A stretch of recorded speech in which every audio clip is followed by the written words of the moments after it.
I'm very excited tonight to welcome Celeste Ng. I've been working with her manager, her publicity manager, is that what she is? Forever. I've been begging her since last year. I really want Celeste to come, and I'm so honored that she came to 2 libraries while she's in town. One of them was Shaker Heights that she was at last night, her hometown, and the other one is here. So I'm just really honored that she could come to Hudson, and I know you guys are all excited too because we have such a nice crowd. Celeste is the author of the New York Times bestselling novel, Everything I Never Told You, which received the APALA Award for Fiction and the Yalsa Alex Award. The novel was Amazon's #1 best book of 2014 and a New York Times Book Review notable book of 2014. Her writing has appeared in the New York Times, One Story, 5 Chapters, Gulf Coast, The Millions, and elsewhere, and has been awarded the Pushcart Prize. She grew up in Pittsburgh, Pennsylvania, and Shaker Heights in a family of scientists and earned an MFA from the University of Michigan.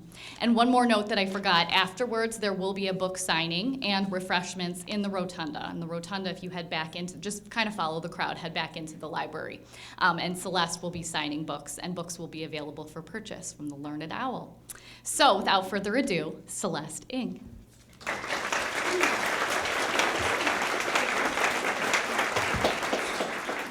So one thing that I've learned from doing these is that I'm really much shorter than anyone else. So I'm always just pulling the microphone down. Thank you so much, Polly, for that wonderful introduction. Thank you to the Hudson Library for having me here, and to the Learned Owl for selling books, and thank you to all of you for coming. You're all here to see me? So not to put anyone on the spot, but more so that I know what to talk about. Have some of you read the book already?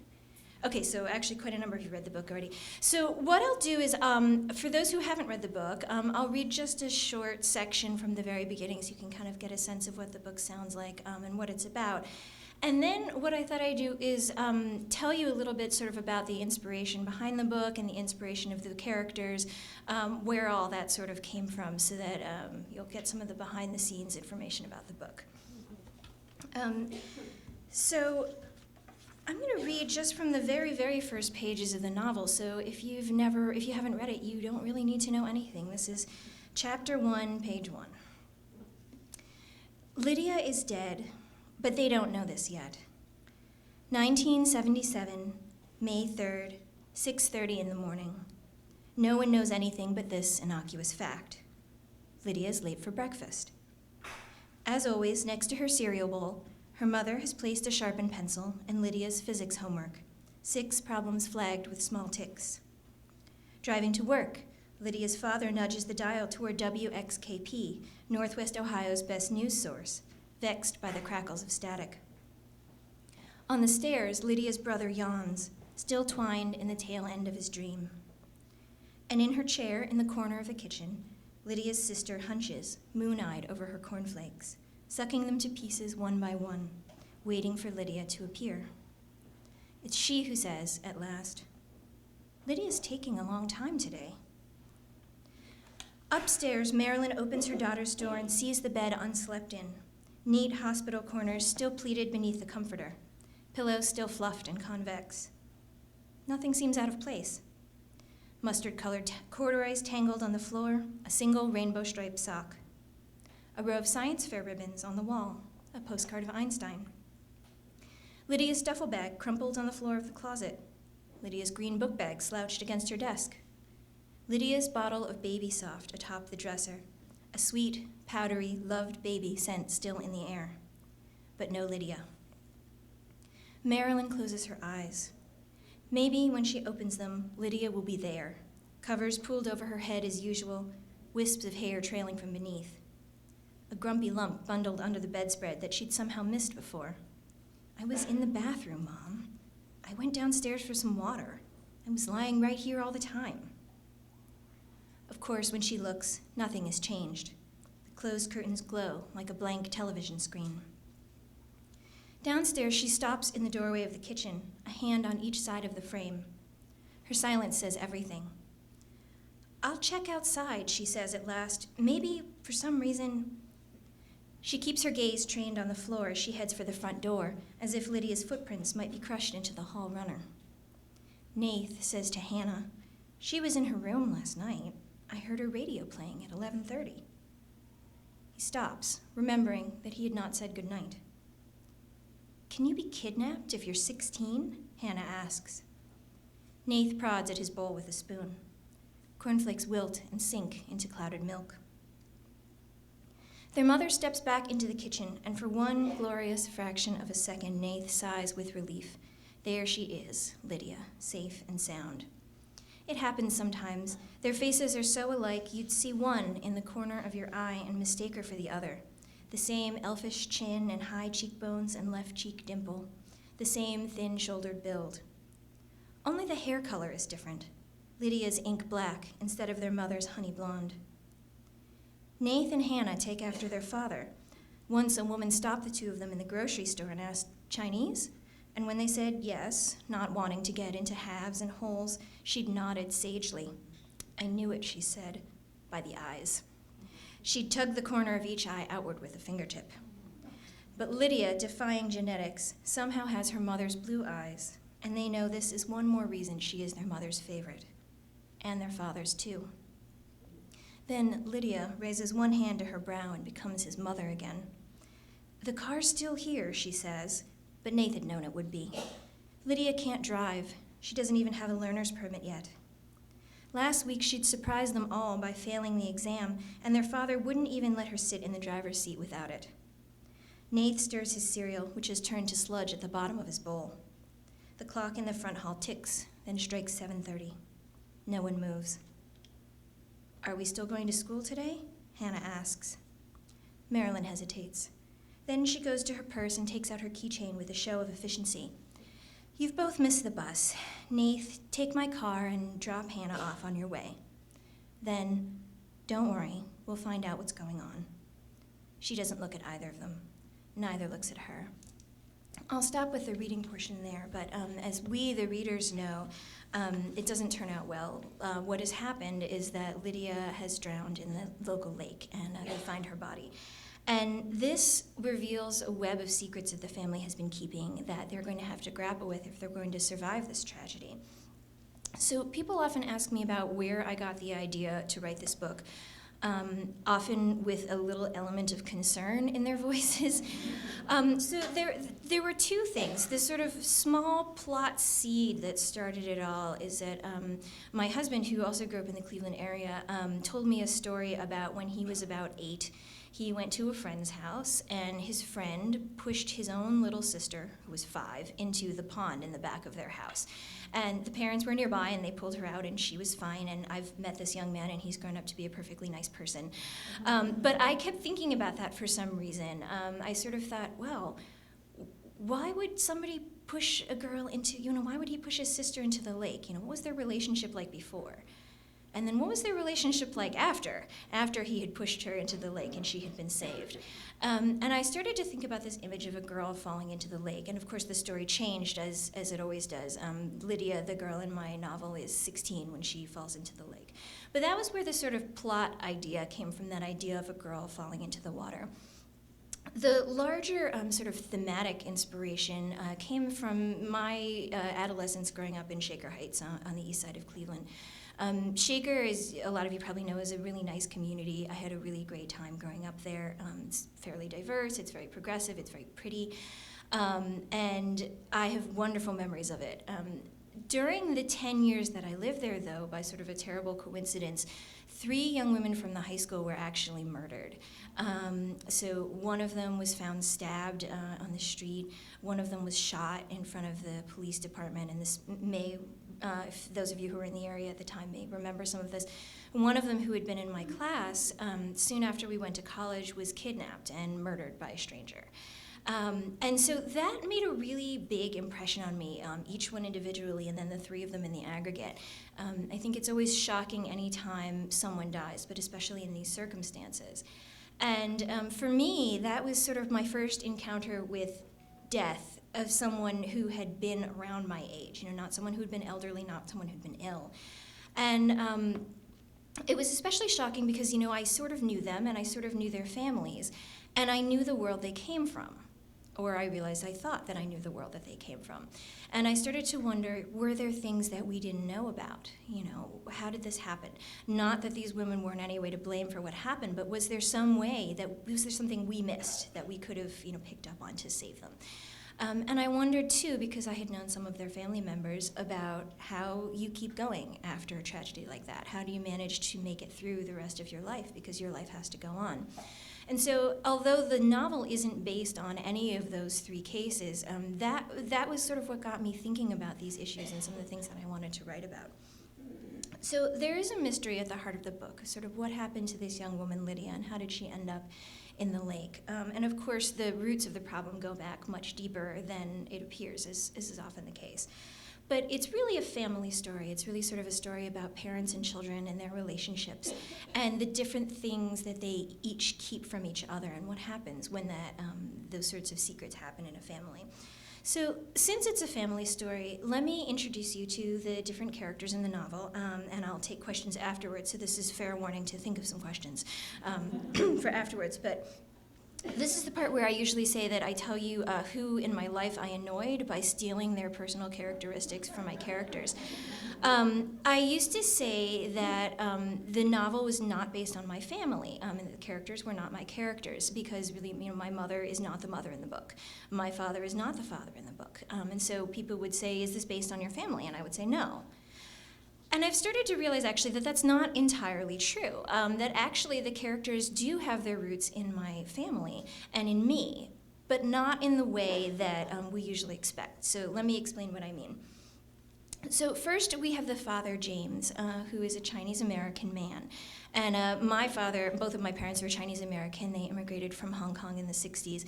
And I saw, while I was growing up, some of what my father experienced as an Asian-American man.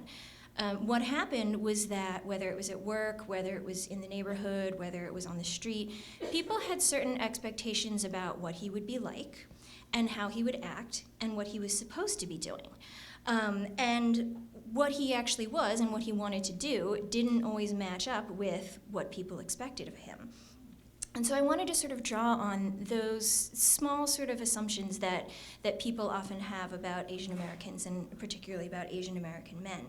So in the novel, James is also an Asian American man, and he likes to push back on those expectations a little bit. So he's not only an Asian American man, he's a professor, and he's a professor of American history. And not only is he a professor of American history, but his special sub-interest in that field is cowboys, which many people in the novel find surprising. And James, as the father, kind of likes that. He sort of likes the idea that he's upending expectations. And so James loving cowboys in the novel was partly sort of a character trait. He's the sort of person who will push a little bit on what people think. But it was also inspired by my father, because to my sisters and my great amusement growing up, our dad was a huge John Wayne fan. This is because when he was growing up in the 50s, when he was a teenager and then in college, what they were playing in the movie theaters in Hong Kong was John Wayne movies. And so he probably saw every John Wayne movie that was out there. And apparently when he and my mother were dating in Hong Kong, his idea of a really great date was a double feature of John Wayne movies. So my mom has also seen all of the John Wayne movies that are out there. And so that's a little sort of personal tribute to my dad, the fact that James loves cowboys and in fact has his own classes watch John Wayne movies.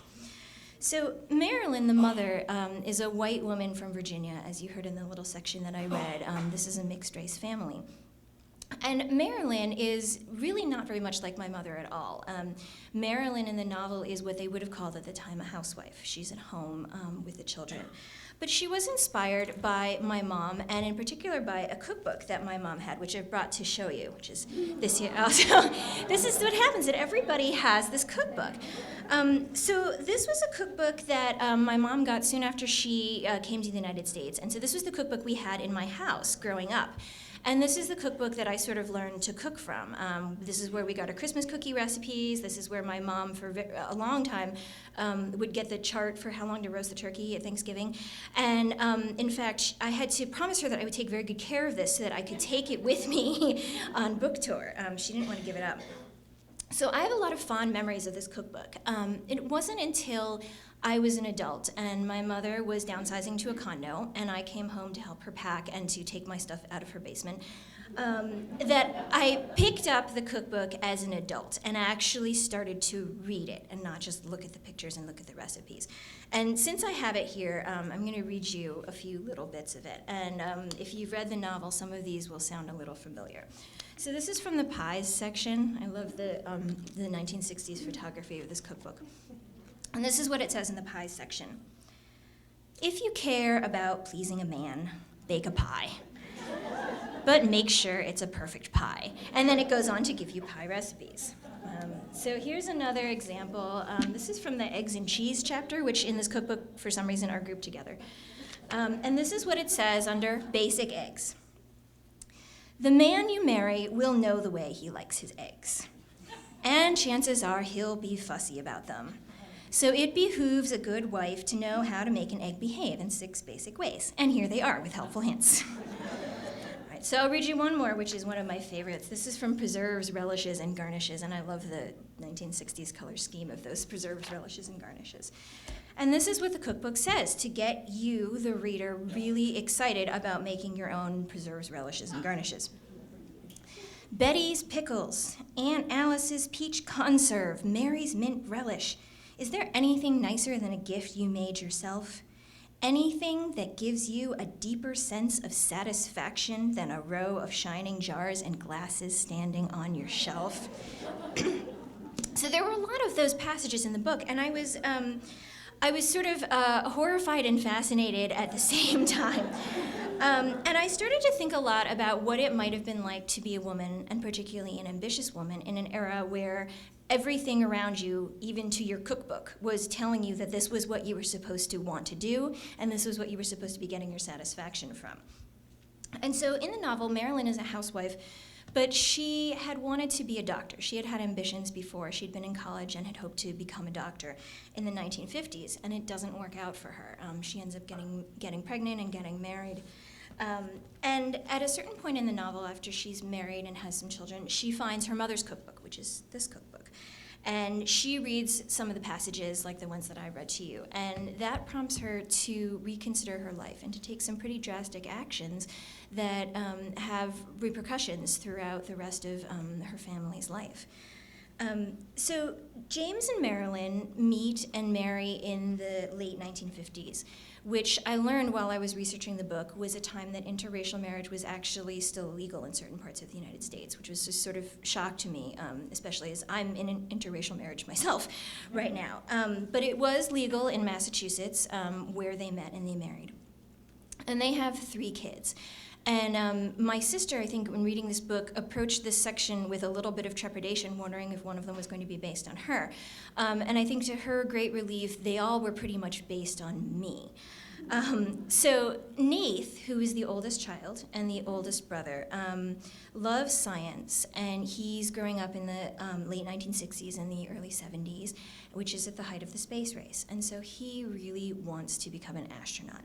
And Nath is sort of inspired by the science nerd side of me. As you heard in the introduction, I grew up in a family of scientists. My dad was a physicist. He worked at NASA. It's now NASA Glenn, but I always want to say NASA Lewis Research Center over on the west side of Cleveland. My mom is a chemist and taught chemistry and did research for many years. And my sister is a mechanical engineer. And so I got raised with a lot of science in the house and to sort of think about things in a science-y sort of way. And so Nath is sort of a science nerd like me. And moreover, I had really wanted to be an astronaut when I was a kid. It seemed plausible and like a reasonable career choice at about 7 or 8. And so, of course, that didn't really work out, but letting Nath sort of have this dream of going into space travel is sort of a bit of wish fulfillment for me. But even though I came from a science-oriented family, I didn't go into science. I became a writer, which some people think of as being pretty far removed from the sciences.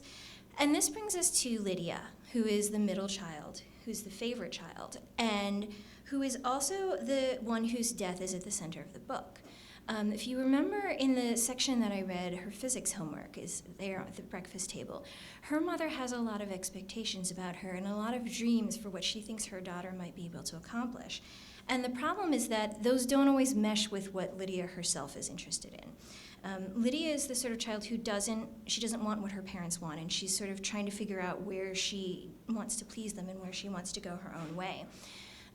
I've been asked a lot as I've been out talking about the book whether my parents were upset that I didn't go into science, and I was really fortunate that they were really supportive. They were readers, and although I think they would have liked me to be a scientist because they thought I would be good at it, they understood that that wasn't what I wanted to do. But Lydia in the novel is really sort of torn between what her parents expect from her and what she thinks she might want for herself. And of course, this is one of the roots of the tragedy at the center of the novel.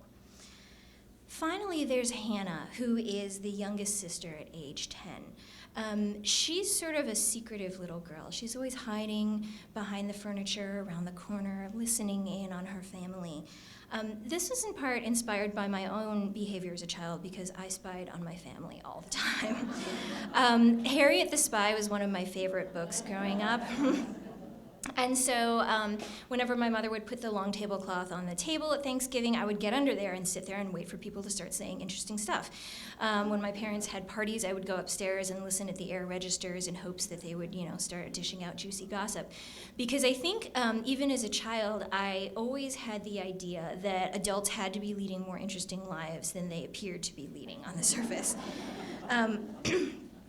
But Harriet the Spy was actually sort of an inspiration to me, not just on the spying side, but actually on the writing side. Because if any of you have read Harriet the Spy, you know that this little girl actually wants to be a writer.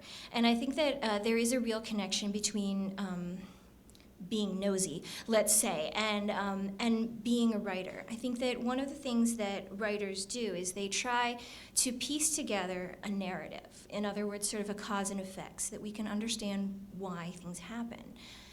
It's a sort of natural human impulse, especially when we're confronted with a tragedy or something that we don't understand, to try and figure out why this happened. In other words, to make a narrative so that we can just wrap our minds around it. That's sort of how humans work.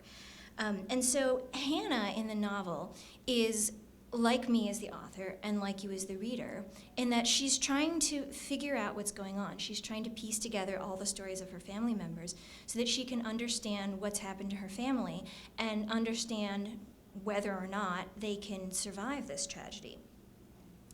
So for those of you who've read the novel already, I hope that you enjoyed learning some of the behind-the-scenes information about the characters.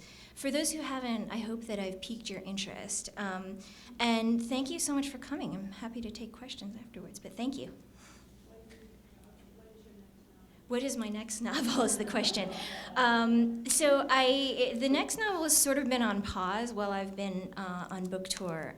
We are getting to the stage where my editor and agent will say, so, how's it going? Are you working? Right now they understand that I've been traveling. But the next novel I think is also going to be a family story, and I think it's going to be set in Shaker Heights, which is where I grew up. I don't know how many of you are familiar with Shaker Heights, but it was a really great place to grow up. But it also has a lot of quirks to it. So the example that I always give is that on garbage day, you don't put your garbage out in the front of the house. You keep it at the back. And Shaker has these tiny little garbage trucks that zip down the driveway and pick up the garbage in the back and take it out to the front. And no one believes me when I tell them this in other cities. They're like, really? And I say, yes. And they say, no, not really. And I say, no, really. There's something very sort of metaphorically rich about having to keep all of your garbage hidden away and not let anyone see it. And there are a lot of other sort of quirks like that. So the novel, I think, will be about a family that lives in Shaker and a mother and daughter who come from outside, from elsewhere, who have some secrets in their past and the ways that those families kind of get entangled and stir up some trouble for each other. Thank you. Yes?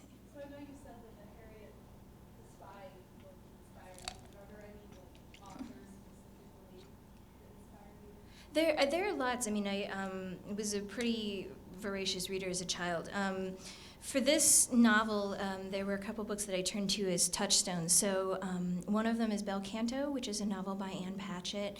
Ann Patchett is a writer that I really admire, but Bel Canto was the first novel of hers, I think, where I went, oh, I didn't know you could do that. And so I sort of looked at that to sort of help me and write my own feedback, because I think every writer, you work by yourself for a while, and then you need to get some feedback, and you sort of say, is this working? Do you let me hear if you're getting out of it what I mean to put into it. So I definitely have a sort of writers community as a support group.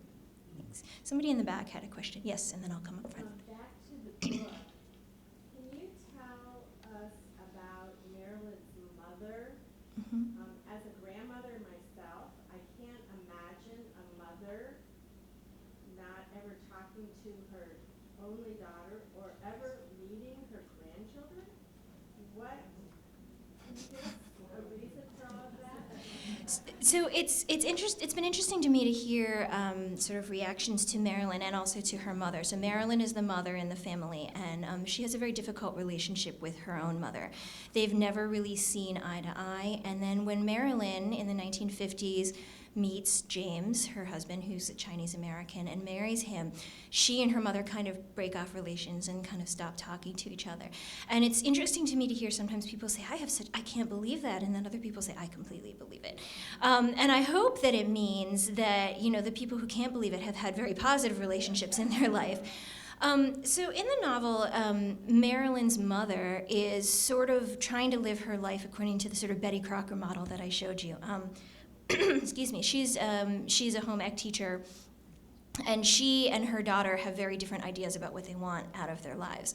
And when Marilyn gets married, she's actually already pregnant, and her mother clearly disapproves of the marriage and says some things to her on her wedding day that she finds unforgivable. They kind of lose contact with each other. And so I don't think actually that the mother ever knows that she has grandchildren. But I think that's one of the tragedies in the book, is that this family relationship kind of breaks and never really gets repaired. And I think for Marilyn, again, the mother in the book, she has a lot of guilt over that, even as she has anger over that. And so when her own mother passes away, a lot of things start opening up for her, because that's an issue that never got resolved. Thank you. Somebody here had a question. Yes. I don't mean to sound Pollyannish, but the bias against Asian or that you exhibit.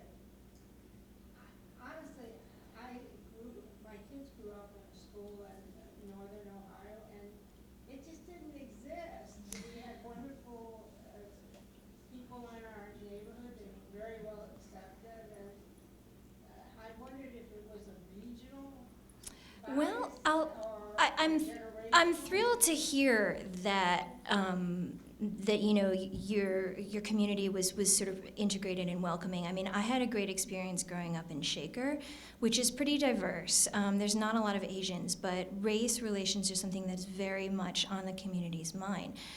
I would say, however, that even as I had a great experience growing up there, that there were definitely still times that I felt uncomfortable, whether it was because I felt it or because I was made to feel uncomfortable by others. And I really don't know any person of color living in this country who would not say that.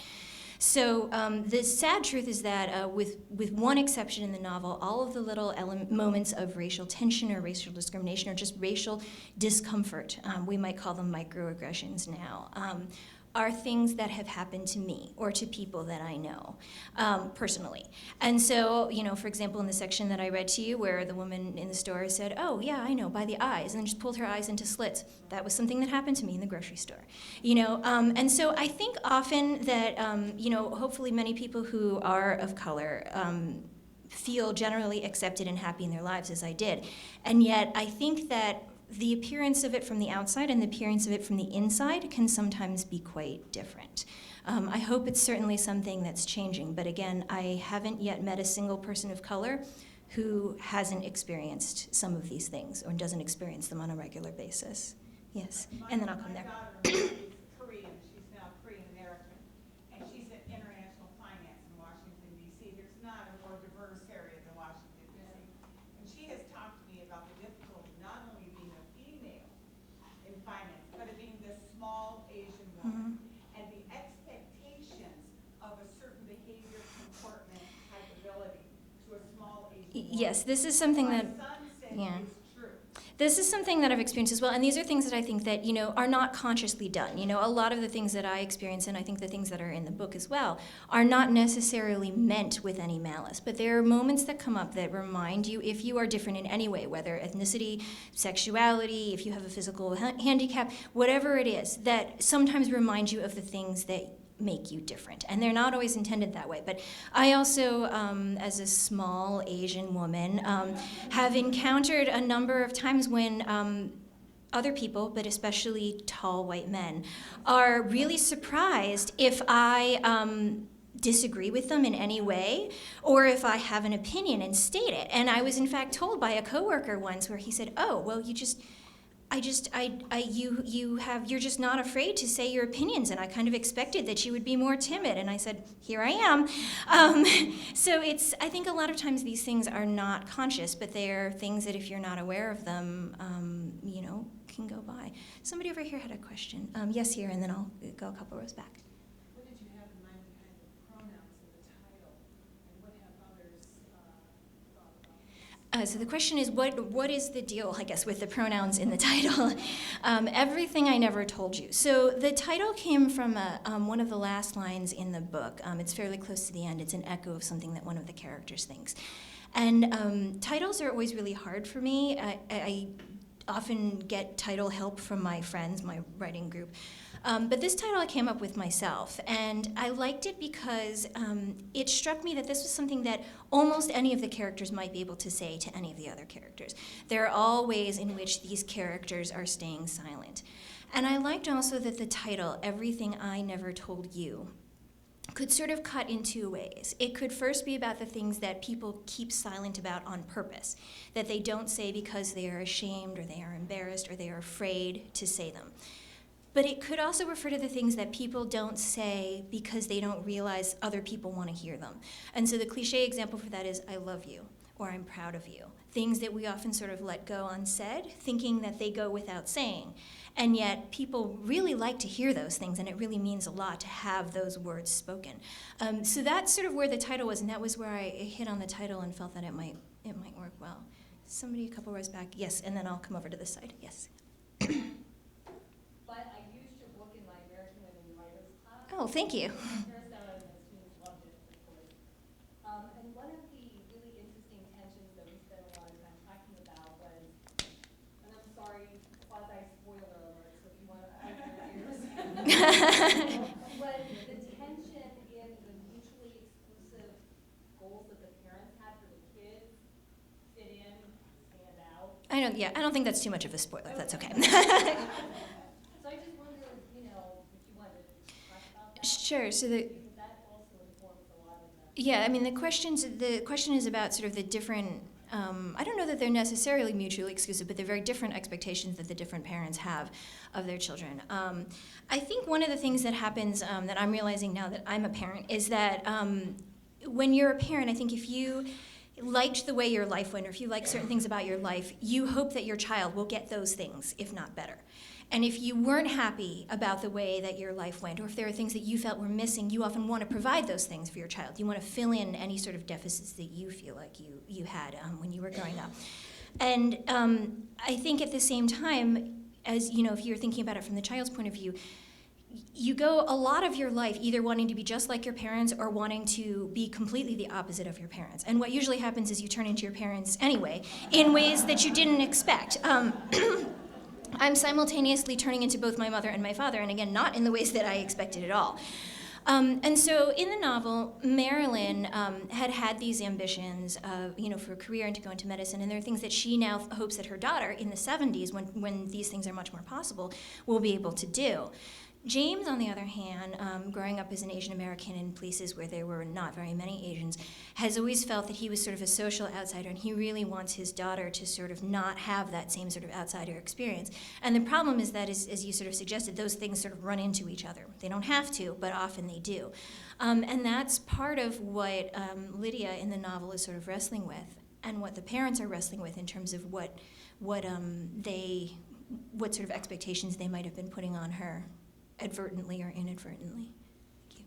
All right, I promised I would come to this side. Yes, and then I'll come to the back. How long did it take you to write the novel, and how long did it take you to get it So the question is, how long did it take to write and how long did it take to get published? It took me 6 years to write the novel. I started it in 2006, and my agent submitted it to publishers in November of 2012. I think that's right. So it took a long time, and I went through 4 drafts, and the drafts were quite different. The story itself stayed the same, but the structure of the novel and the way that it was told changed a lot. I was trying to experiment a lot and find the best way to tell the story. Once it was accepted, once it was sent to the publisher, that process actually happened very quickly, and then I was very lucky in that respect. A lot of times writers will be waiting for months to hear from publishers, and in my case, I think my agent submitted the novel on the Friday before Thanksgiving. By the Wednesday before Thanksgiving, she had already gotten a lot of interest from editors who had read the book. And then by the following Wednesday, the book had, as they say, gone to auction, meaning she told them, okay, give me your bids and we'll pick someone. And so for me, the process took a little under 2 weeks, and that was kind of mind-boggling. And that's all credit for that is due to my agent in picking editors who got the book. And then once the book was accepted, there's always sort of a lag in the publishing process. They do edits, they do copy edits, they have to typeset the book, they have to design a cover, and so it took about 2 years after that for it to come out. Right. Yes, back there. You haven't mentioned the other boy in the story. What was Jack. your choice, or how did that Okay, so the question is about Jack, who we didn't see in this little excerpt that I read. When I read longer excerpts, I actually read a section with Jack because he's one of my favorites. So Jack is the neighbor boy, and he's sort of the neighborhood bad boy. He's at school with both of the older children in the family. He smokes, and he runs around a lot, and he cuts school. Lydia's older brother, is sort of very suspicious of him. And he's wondering if he was a bad influence on Lydia, because in the months before Lydia disappears, she and Jack have started spending a lot of time together. Jack was a character who I didn't know was going to be in the story at the beginning, as odd as that sounds. I thought that I was writing about a nuclear family, and I would write about the family, and this neighbor boy kept showing up in the pages. These are the things that writers say that make us sound a little weird, but that was sort of what happened. That the family was at the funeral, and I was writing the funeral scene, and this neighbor boy kept showing up. And then I would write about the children when they were younger, and this neighbor boy would show up again. And so I was trying to figure out why this boy was in the story. Why was my brain putting him in there? And I found out that he does have something to do with the story, and he does have something to do with what happened to Lydia. I will not say any more because I know some of you haven't read it, but that's where Jack came from. Somebody had a question over here? Yes, in the back, and then I'll come to the gentleman. Yes. Our club read it. We loved the book. We all ended up feeling very sorry for Hannah. She seemed to be ignored, shunted aside, never listened to. And do you have any comments on that? Yeah, so the question is sort of why was I so mean to Hannah in the book? I guess is the underlying question there. So Hannah is also one of my favorite characters. As I said, she's sort of based on me, but she, as the youngest child, she's sort of overlooked in the family. Lydia is really the favorite, and Hannah, as the second girl, is almost sort of superfluous. But Hannah is a character who sees much more than the other characters do. She's actually listening when other people are not listening, and she's hearing what other people are sometimes not saying. And so in a lot of ways, she's much more perceptive than the other members of her family are. Because she's so young, she can't necessarily put together all the things that she has, but she can see a lot farther than they do. And in some ways, the novel is about her struggle to sort of be seen and be recognized by her family. So that's why I was so mean to Hannah. You had a question, and then I'll come to the back. Yes, gentleman in the gray shirt. Yeah, Hannah, she didn't speak up. She knew about Lydia going to the lake, and then of course with Lydia, what concerned me was not a suicide, and they thought that maybe it was. So we're gonna not spoil the book for other people.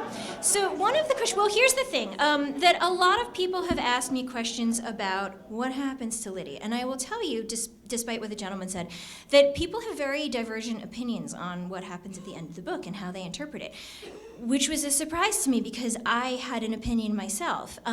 But what I've found is that people will often come up to me and say, okay, I want to talk to you about the last the last part of the book. And I want to talk to you about like what happened to Lydia right before she went into the lake and what exactly, and they'll talk to me about it. And what I find is that people have very divergent opinions about it, and that they're not actually asking me what happened. What really tends to happen is that they are pretty sure that they already know what happened, and they would just like me to tell them that they are right, and that their friends who disagreed with them are wrong. So there's that at the end of the book. It's Ann Patchett, again, who's a writer that I admire. I got to meet a couple months ago because she was in Boston giving the Penn Hemingway Awards, and I got to introduce her, which was amazing. But she has said that people often ask her to explain parts of the book or to explain the ending of the book. And what she says is, your relationship as the writer, your relationship with the book ends when the book goes out into the world, and you have to let the reader form their own relationship with the book and not try and step in and explain. You have to sort of let them, form their own relationship and work out what is happening. And it is not your role, and in fact is bad for the reader's relationship with the book if you jump in and explain. So I'll leave it at that. Yes. Mm-hmm.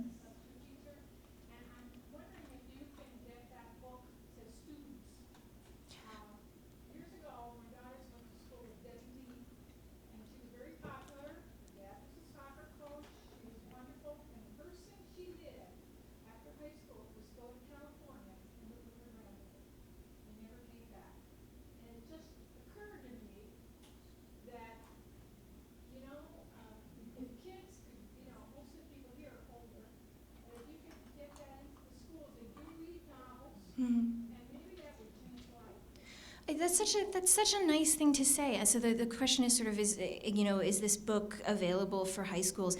I hadn't thought about it because writing the book I had thought about it as adult literature, but I was really thrilled that it won the Alex Award, which is an award that the ALA, I think the American Library Association, gives, the same organization that gives the Caldecots and the Newbery, thank you. This is an award that they give to adult literature that has an appeal to teens, and so I was really thrilled. I was really thrilled that they recognize it as such. And I've started to hear, actually, people will email me or write to me through my website, that they're high school teachers and they're starting to teach the book, and it seems like the students respond really well to it. And likewise, I've gotten emails from readers who are reading it in high school on their own, or college students who say, I feel like this is opening things up, this is making me rethink my relationship with my parents, which is I take as a huge, huge compliment. So I hope that that's something that schools maybe will be interested in doing. The schools that have done it so far seem to have had a good response to it. Yes, in the back. I have two questions. One's about the book and one's not. But the first one is, I thought it was unusual what a favorite child Lydia was. Do you think that's more common in Asian American families than just American families to have a favorite child? What's the second part of the question? The second part of the question is, have you read The Dead Key, which is from another Shaker Heights? Oh, okay. No, so the second part is easy. I have not read The Dead Key, but I will look it up. So the first question, which is it more common to have a very favorite child among Asian American families than among, let's say, non-Asian American families? I don't think so. I am really surprised to the extent to which some families, and I haven't seen any sort of correlation based on ethnicity, will sometimes have a favorite child. I started thinking about this question of the favorite child when I was talking with a coworker about her family, and she was one of three. She was the oldest, and then she had a brother and a sister. And at some point, a visitor to her house had asked the parents if they had a favorite child. And the parents had favorite children, and they whispered quietly to this guest which ones, and they actually had the same favorite child for different reasons. And I thought about this, and my friend kind of didn't seem to be bothered by it, but I was bothered by it. And I started thinking, well, did my parents have a favorite child? And I thought about it, and I think if they did, they hid it well enough that I couldn't see it. Maybe my sister would have a different answer. But I thought a lot about what it might be like to have a favorite child, and especially if everybody knew it, because I've definitely seen families in which there was a favorite and everybody knew it. The favorite knew, and the other kids knew that they were not the favorite. My husband, for example, had an employer who was a lovely man, and he had 4 children, and they used to joke that they would send out Christmas letters with their updates about their children, Nan, Nan, Nan, and Nan, because the only one that he ever talked about was the favorite. And I think that's one of the, I mean, I only have 1 child right now, so it's easy for me to have a favorite. But, if I have another child, I think it would be hard because your children are separate people, and you will have different relationships with each of them. And it doesn't mean that one is necessarily favored, but it might turn out that way. So I think that this is really sort of a human problem. I think anytime we're presented with more than one alternative, 2 or more, we're always asked to choose which one you like better. I notice this even with very small children, that you give them 2 things and you say, well, which one do you like better? We're always being asked to make a hierarchy, and so I think that it's just as much of a problem for all cultures, for sure. I think maybe we have time for one more question. Yes. Did you send your manuscript out first to publishers, or did you start right away looking for an agent? So the question is, did I send the manuscript to publishers, or did I start right away with an agent? I was very fortunate that I happened to meet up with my agent pretty early in the process, which is a little bit unusual. The usual process for fiction writers is that you write the whole book and you revise it and you spend probably a number of years on it, and then you approach agents and hope that one of them will want to represent this book that you already spent several years writing. And a lot of people don't, and so those years are just gone. I was very fortunate that I happened to find my agent, or rather she found me pretty early. I had published some short stories, and she saw them. We had met before, but she saw them and got in touch and said, what are you working on? And I talked to a few other agents, but she seemed to get the project. And so I signed up with her when I had only probably about 70 pages of the novel, which were different than the first 70 pages of this book. And so that was, for her, a leap of faith. And then she waited very patiently for about 6 years until I finished the book.